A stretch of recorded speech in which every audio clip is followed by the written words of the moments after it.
کہ ایک مرتبہ ایسا ہوا کہ نبی کریم صلی اللہ علیہ وسلم جو ہیں وہ آپ سمجھیے کہ کچھ دن سے بالکل فاقے کی حالت میں تھے. اس کے علاوہ ابو بکر رضی اللہ عنہ اور عمر رضی اللہ عنہ جو ہے ان کا بھی کچھ یہی حال تھا. تو آپ صلی اللہ علیہ وسلم جیسے بھوک سے بیتاب ہو کے گھر سے باہر نکل گئے. جیسے ہوتا ہے نا کہ انسان کہتا ہے واک کرو یا اپنا جو ہے وہ دھیان کو بٹاؤ تو شاید بھوک کم ہو جائے.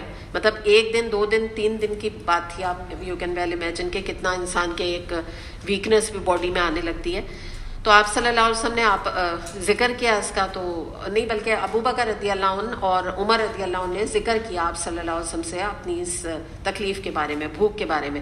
تو آپ صلی اللہ علیہ وسلم نے ان سے اپنی بھی یہ بھوک کا شیئر کیا کہ میری بھی کچھ ایسی ہی کیفیت ہے.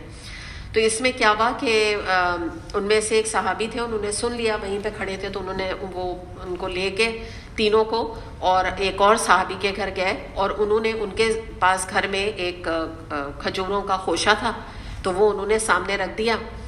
اور آپ صلی اللہ علیہ وسلم نے ان سے پوچھا کہ تم یعنی یہ کیا چیز لائے ہو میرے لیے؟ تو انہوں نے کہا آپ اس سے تناول فرمائیں, اور پھر انہوں نے ٹھنڈا پانی آپ کے سامنے رکھ دیا. تو آپ یہ دیکھیں کہ میری تو جو ہے نا رونگٹے کھڑے ہوتے ہیں. نبی کریم صلی اللہ علیہ وسلم نے یہ کھانے کے بعد فارغ ہو کے ان سب نے شیئر کیا کھجور اور پانی. اس کے بعد آپ صلی اللہ علیہ وسلم نے فرمایا کہ اس ذات کی قسم جس کے ہاتھ میں میری جان ہے, یہ ان نعمتوں میں سے ہے جن کے بارے میں تمہیں قیامت کے روز جواب دہی کرنی ہوگی. یعنی یہ ٹھنڈا سایہ, یہ ٹھنڈی کھجوریں اور یہ ٹھنڈا پانی. امیجن کیجئے آپ ذرا.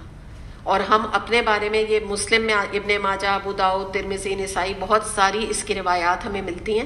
کہیں اتنی ڈیٹیل ہے جو میں نے آپ کو بتائی, کہیں صرف ان نعمتوں کے بارے میں بس بتایا گیا. اب آپ ذرا سوچئے کہ ہمارے یہاں تو ویسے بھی کھجور اور پانی جو ہے جب تصور آتا ہے کس کا آتا ہے؟ رمضان کا.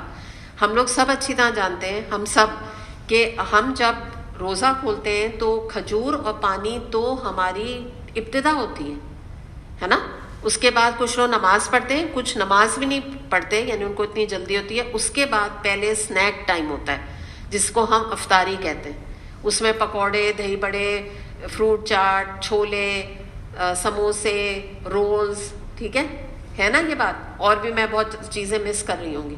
جب یہ ختم ہو جاتا ہے, یہ کھا پی لیتے ہیں اچھی طریقے سے, اس کے بعد پھر ڈرنکس بھی ہوتی ہیں اس کے ساتھ, وہ سب ٹھنڈا پانی اور ڈرنکس. یعنی پانی تو مشکل ہی میرے خیال کوئی ہوتا ہوگا شربت کے علاوہ کوئی کھولے.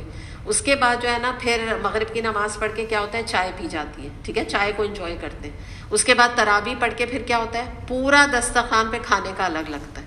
اب ذرا آپ کمپیئر کیجئے نبی کریم صلی اللہ علیہ وسلم کے, اور یہ آپ کا یعنی 3 دن کے فاقے کے بعد آپ کو کھجور اور پانی ملا. تو آپ نے کہا اللہ کی قسم کہ یہ وہ نعمتیں ہیں جن کے بارے میں ہمیں جواب دہی کرنی ہوگی. ٹھنڈا سایہ, یعنی امیجن کریے ذرا سا اس چیز کو. تو بات یہ ہے کہ صرف کثرت کی خواہش کافی نہیں ہے انسان کے لیے.